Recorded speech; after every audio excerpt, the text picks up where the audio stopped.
Assalamualaikum warahmatullahi wabarakatuh. Salam sehat, salam sejahtera, salam bahagia. Salam bahagia buat kita semuanya, salam sejahtera buat kita semuanya. Bismillahirrahmanirrahim. Alhamdulillahirrabbilalamin. Asyhadu an la ilaha illallah wa asyhadu anna Muhammad Rasulullah. Allahumma sholli wa sallim ala sayyidina Muhammad wa ala ali sayyidina Muhammad. Sahabat yang dirahmati Allah, untuk cerita motivasi kali ini yaitu berkaitan dengan ukuran kita yang tidak sama dengan ukuran orang lain ya. Hendaknya kita jangan mengukur orang lain dengan diri kita sendiri ya. Sahabat yang dirahmati Allah, seperti halnya sepatu yang kita pakai. Tiap kaki memiliki ukurannya sendiri-sendiri. Memaksakan tapak kecil untuk telapak besar akan menyakiti.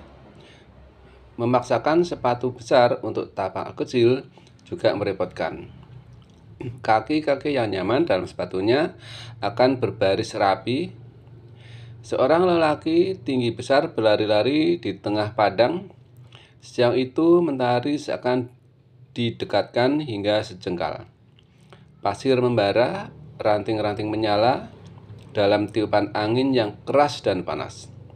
Dan lelaki itu masih berlari-lari. Lelaki itu menutup wajah dari pasir yang bertebangan dengan surbannya, mengejar dan mengiring seekor anak unta. Sahabat yang dirahmati Allah, di padang gembalaan tak jauh darinya berdiri sebuah danau pribadi berjendela. Sang pemilik adalah Utsman bin Affan, sedang beristirahat sambil melantunkan Al-Quran dengan menyanding air sejuk dan buah-buahan. Ketika melihat lelaki nan berlari-lari itu dan mengenalnya, Masya Allah, Utsman berseru, "Bukankah itu Amirul Mukminin?" Ya, lelaki tinggi besar itu adalah Umar bin Al-Khattab. Ya, Amirul Mukminin, teriak Utsman sekuat tenaga dari pintu danaunya. "Apa yang kau lakukan di tengah angin panas gini? Masuklah." Dinding danau di samping Utsman berderak keras diterpa angin yang kencang. Sahabat yang dirahmati Allah, seekor unta zakat terpisah dari kawanannya. "Aku takut Allah akan menanyakan padaku. Aku akan menangkapnya. Masuklah, hai Utsman." Umar berteriak dari kejauhan. Suaranya bersiponggang menggema memenuhi lembah dan bukit di sekitar padang. Masuklah kemari," seru Utsman. "Akan kusuruh pembantuku menangkapnya unta untukmu." "Tidak," balas Umar. Masuklah Utsman, masuklah. "Demi Allah, hai Amirul Mukminin, kemarilah. Insya Allah unta itu akan kita dapatkan kembali." "Tidak, ini tanggung jawabku. Masuklah engkau, hai Utsman." Angin makin keras, badai pasirnya mengganas. Sahabat yang dirahmati Allah, angin makin kencang membawa butiran pasir membara. Utsman pun masuk dan menutup pintu dalamnya. Dia bersandar di baliknya dan bergumam, "Demi Allah, benarlah dia dan Rasulnya. Engkau memang bagai Musa, seorang yang kuat lagi terpercaya." Umar memang bukan Utsman, pun juga sebaliknya. Mereka berbeda dan masing-masing menjadi unik dengan watak khasnya yang dimiliki. Sahabat yang dirahmati Allah, Umar jagoan yang biasa bergulat di Ukas, tumbuh di tengah Bani Maksum nan keras dan Bani Adi nan jantan, kini memimpin kaum mukmin. Sifat-sifat itu keras, jantan, tegas, tanggung jawab, dan ringan tangan turun gelanggang di bawah Umar menjadi ciri khas kepemimpinannya. Sahabat yang dirahmati Allah, Utsman lelaki pemalu, anaknya tersayang, kabilahnya dan datang dari keluarga Bani Umayyah yang kaya raya dan terbiasa hidup nyaman sentosa. Umar tahu itu, maka tak dimintanya Utsman ikut turun ke sengatan matahari. Bersamanya mengejar unta zakat yang melarikan diri. Tidak, itu bukan kebiasaan Utsman. Rasa malulah yang menjadi akhlak cantiknya. Kehalusan budi perhiasannya, kedermawanannya yang jadi ijuannya. Andai Utsman jadi menyuruh sayanya mengejar unta zakat itu, sang budak pasti dibebaskan karena Allah telah diberikannya bertimbun dinar. Itulah Umar dan inilah Utsman, mereka berbeda. Bagaimanapun, Anas bin Malik bersaksi bahwa Utsman berusaha keras meneladani sebagian perilaku mulia Umar sejauh jangkauan dirinya. Hidup sederhana ketika menjabat sebagai khalifah misalnya. Sahabat yang dirahmati Allah, suatu hari aku melihat Utsman berkhutbah di mimbar Nabi SAW di Masjid Nabawi. Kata Anas, aku menghitung tambalan di surban dan jubah. Utsman, lanjut Anas, dan kutumakan tak kurang dari 32 jahitan. Dalam dekapan ukhuwah kita punya ukuran-ukuran yang tak serupa. Kita memiliki latar belakang yang berlainan. Maka tindak utama yang harus kita punyai adalah jangan mengukur orang dengan baju kita sendiri atau baju milik tokoh yang lain. Dalam dekapan ukhuwah, setiap manusia tetaplah dirinya, tak ada yang berhak memaksa sesamanya untuk menjadi siapa yang ada dalam angannya. Dalam dekapan ukhuwah, berilah nasihat yang tulus pada saudara yang sedang diberi amanah memimpin umat. Tetapi jangan membebani dengan cara membandingkan dia terus-menerus dengan Umar bin Abdul Aziz.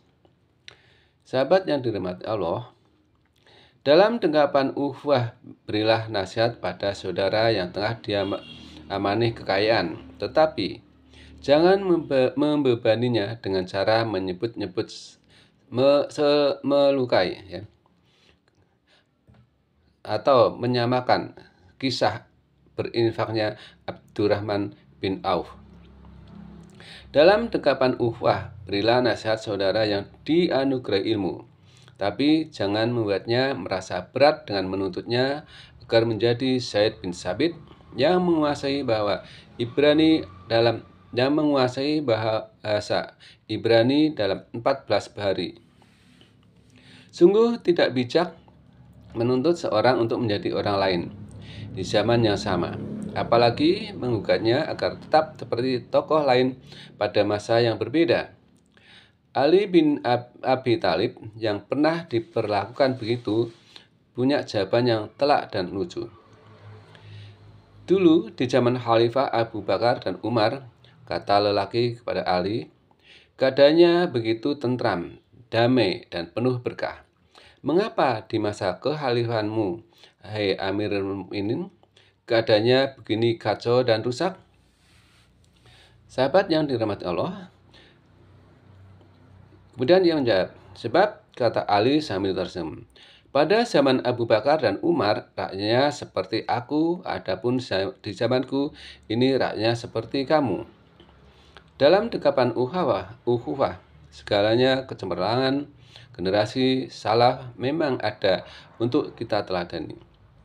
Tetapi caranya bukan menuntut orang lain berperilaku seperti hanya Abu Bakar, Umar, Utsman, atau Ali. Sahabat yang dirahmati Allah, sebagaimana Nabi tidak meminta Sa'ad bin Abi Waqqah melakukan peran Abu Bakar, fahamilah dalam tiap pribadi.